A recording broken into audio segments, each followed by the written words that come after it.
Jadi korang pernah terfikir tak, kita packing semua barang makanan tu macam mana dia mesti terwujud? Bukan dalam kotak, tapi dalam beg. Kenapa beg?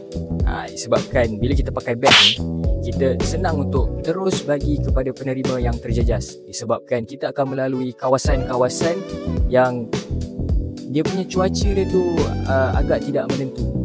Tapi dengan packing dalam beg ni, ianya selamat dan tak masuk air, dan kita boleh terus hantar ke penerima. Push. So korang mesti tanya apa dalam beg makanan kita.